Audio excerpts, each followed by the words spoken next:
After surviving this summer and my journey through Oz, I've learned a thing or two about evidence based practice. One, I've learned what evidence based practice really is.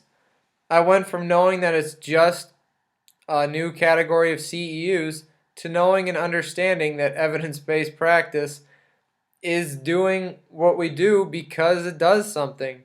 That's a little circular, but it means that we have sound reasoning for what we do. And I never really thought about it, but it makes a lot of sense. And I guess I finally put it all together. I didn't really think about it. So to be able to have taken all of the stuff that we learned this semester and synthesize it to an extent and be able to understand that evidence-based practice is what we do or what we need to do in order to be a good clinician is the most important thing to have learned. I think if I needed to learn anything this semester, that's what it was, is that in order to become the best possible clinician, I need to know what I'm doing actually has sound evidence behind it. I'm not just doing something to do it. There's a reason for it. So that's the first thing I learned. That's the most important thing I've learned this semester is that what evidence-based practice is and how to use it. Well, not really how to use it just yet. What evidence-based practice is and what the opportunities are for me to use it. This coming fall is when I can see those opportunities and then take it and use my newfound knowledge of evidence-based practice and put it into practice. So that's one thing that I learned. That's kind of what I mean. What it means to me too is that it is very important, and it's something that I think athletic training has been lacking. Evidence-based practice is if a doctor wasn't up to date on what they were doing because they just did it the way they've always done it, I don't think too many people would be going to the doctor. They would just, I don't think they'd be in business. And so doctors are always up to date, and we aren't doing that. We are allied healthcare professionals. And for a healthcare professional to not stay up to date with the current research and uh, information seems rather counterproductive to me. So that's just something that is very important to me and something that I have learned. I shouldn't say learned, but something that has sort of all come together for me is that in order for us as athletic trainers and for me as an athletic trainer to be a good clinician, evidence based practice has to bring everything together so I can be the best that I can be. So, um, a couple things, a couple ways that I'm going to at least try to implement it into my clinical practice is that it's going to have to be a slow process. I can't just go in and jump in right away and do all kinds of things. Is that I'm going to take it slow. I'm going to do things how I've always been doing them to an extent. And when I see an opportunity to implement something I found that I've learned or something new that I want to try out, I'm going to go for it.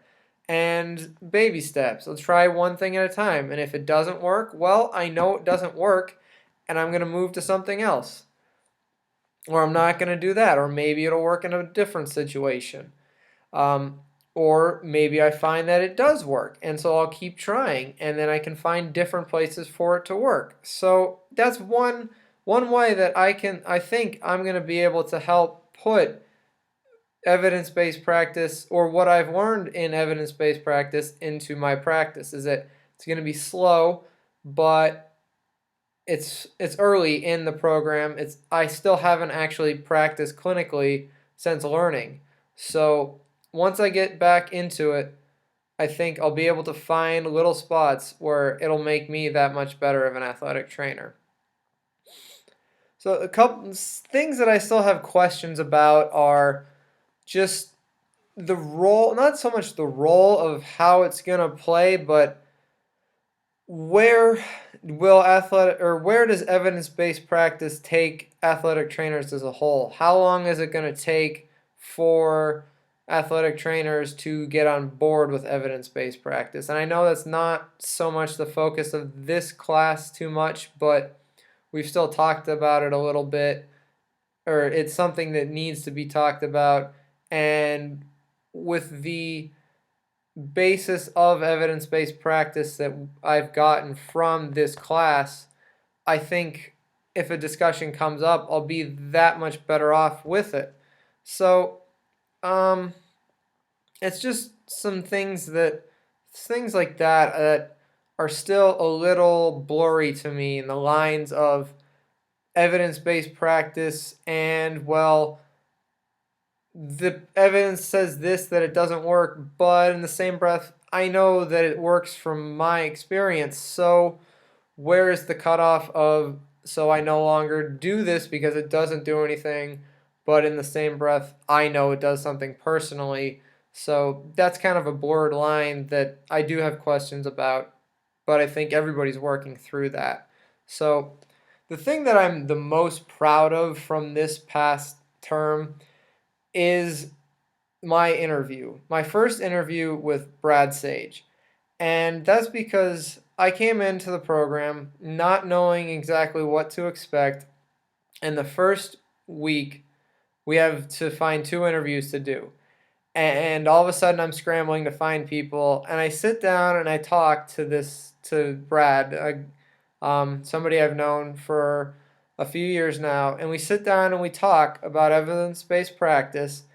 And all of a sudden, I'm right in the middle of the conversation like I've known about this for years. And I was really proud because all of a sudden, I found out that I knew a lot more about evidence-based practice than I thought that I never ever thought I did. So I was really proud about that because I found out that I knew what I was talking about. I wasn't just, as I like to say sometimes, I wasn't just trying to fake it until I make it. And so just knowing that I know what I'm talking about sometimes makes me feel a lot better about myself.